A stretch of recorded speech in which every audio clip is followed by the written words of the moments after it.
everyone and welcome back to my channel. So in today's video I thought I would share with you the ways that I've been trying to naturally induce my labour. So currently as we speak I'm actually 5 days overdue, so I'm 40 weeks plus 5 days. So the reason I thought I'd film this video today was just for if you are overdue like myself and are a little bit fed up now of waiting around. So if you want to see the ways that I've been trying to naturally induce my labour, then please keep on watching.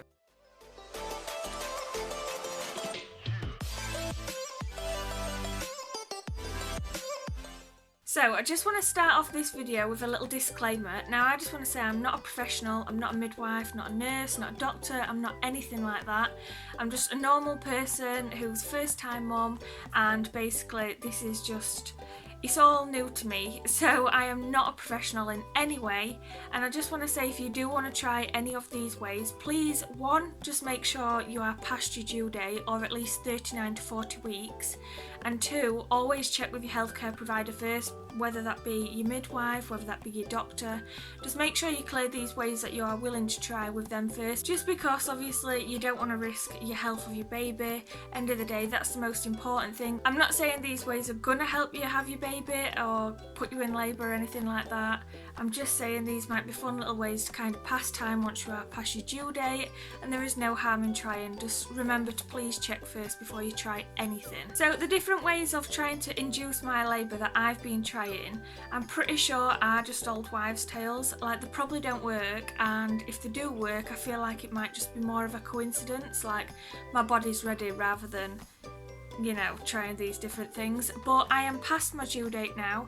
I've also cleared it with my midwife to be able to try these things, and yeah, I just thought, you know what, there is no harm in trying. You get so impatient and you get so fed up of waiting, you're literally willing to try anything as long as it's safe.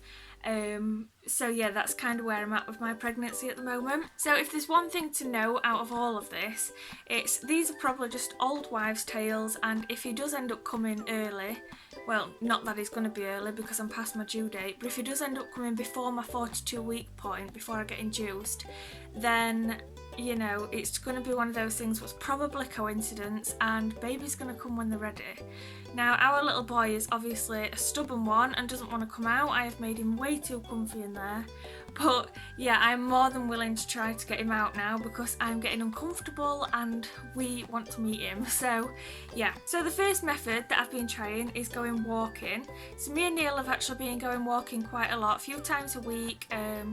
Obviously as far as I can walk until it's uncomfortable. Now, being upright and walking about is one, good for exercise, two, it does put you in a little bit of a better mood, and three, obviously while you're being upright and standing, it's gravity that's working on your body. So while you're upright and walking around, obviously gravity is working on your body and it's bringing the pressure down of the baby, like on your cervix, so that's obviously going to help with maybe softening it or bringing it down, and you know, it's just going to help.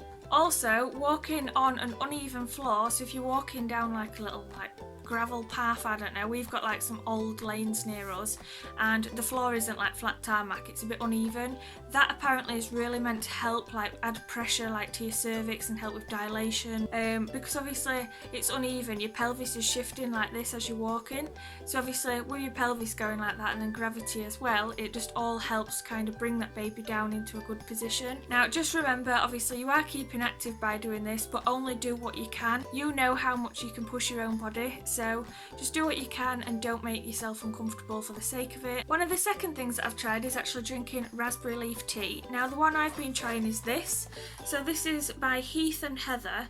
It's organic raspberry leaf and it's caffeine free, which is obviously good, but these particular ones I got from Holland & Barrett. Now anything I mention in this video product wise I will leave linked down below, and just to let you know I have bought it all with my own money. So these particular drinks are actually a herbal drink.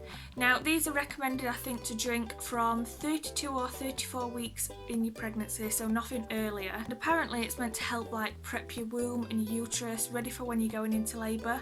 So I don't think these actually induce your labour, but it is something that can help within the labour process. I think it's recommended you start with one and then gradually increase it, but I've just been having one on a night before bed, and if it helps, it helps. If it doesn't, then it's just a nice little drink to relax you, really. So another thing that I've been trying is evening primrose oil. So I've been taking these particular ones.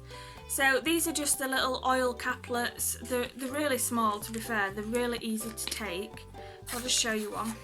So this is the size, so they're easy to swallow. I basically just take one of those on an evening before I go to bed. So these are actually thought to be able to soften your cervix and help with dilation. How true that is, I do not have a clue, but like I said, I'm willing to try it. I think these cost me around $1.99 and you get 90 capsules. So these were just from Home Bargains. Again, I'll leave a link down below. So the fourth thing I've been trying is using a birthing ball. So basically what that is, it's just a normal exercise ball. Now you do have to buy them specifically for your size. Mine was $6.99 I believe from Argos. Again, I'll leave it linked down below if you want to check out the one that I've got. But yeah, I found it's been helping a lot with like my back pain, because when I've been walking around, obviously now I've got a bigger bump, I have to lean back a lot and it hurts my back. So being sat on the ball afterwards just really helps relieve some of that pain. Apparently you can use the birthing ball before, during and after labour. Now there is plenty of videos online on YouTube by actual professionals showing you like different exercises you can do on the ball. Because you're adding pressure with certain movements depending on what exercises you're doing, that can also help soften your cervix and aid in dilation.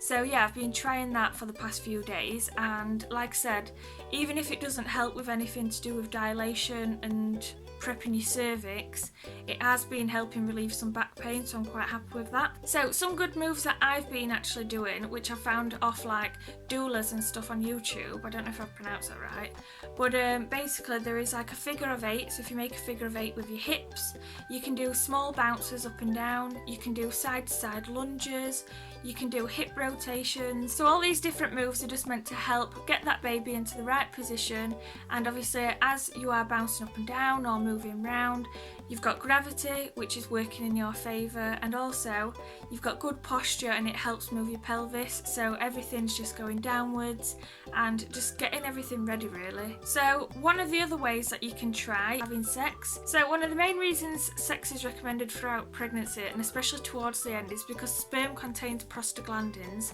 which helps your body produce oxytocin. So what that does, it basically just helps ripen or soften your cervix ready for like when you're going to be going into labour. So one thing I have to say is, obviously if you are going to be having sex during like late pregnancy, you might have to adjust the way you're doing it, like your positioning and stuff, and obviously if your waters or anything have gone, you need to be really careful because you are prone to more infection. So yeah, that's just something to keep in mind. So one of the last ways that I've actually been trying as well is using something called Clary Sage Oil. So that is this. So this is a natural essential oil. You do have to be very careful when using this in pregnancy, and obviously like I said, just make sure to check with your healthcare provider first before you try this. Now the way I've been using this particular one, this is from Holland & Barrett again, links will be down below. This is an essential oil, so it literally is just Clary Sage Oil, like there is just that one ingredient. Now there is many ways you can use this. You can put a few drops on some tissue and inhale the smell. You can put it in your bath, which is what I've been doing. You can put it in like moisturisers or like a different carrier oil. You can use that and then massage it onto your skin. There is plenty of ways that you can use Clary Sage Oil, and there's different oils as well that do different things apparently. So if you do want to try it, just do a little bit of research into how you'd feel comfortable in using it. So Clary Sage Oil is actually meant to be good for encouraging contractions.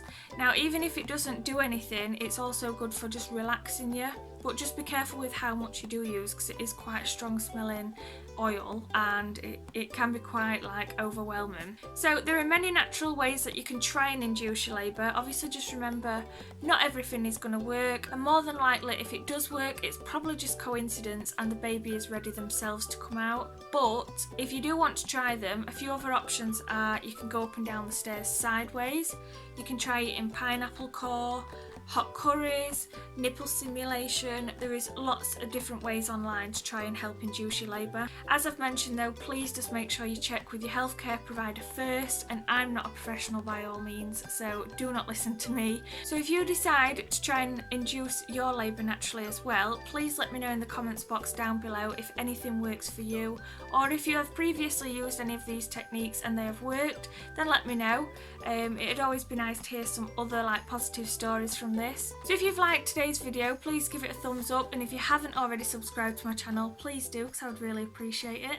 And until next time guys, see you later.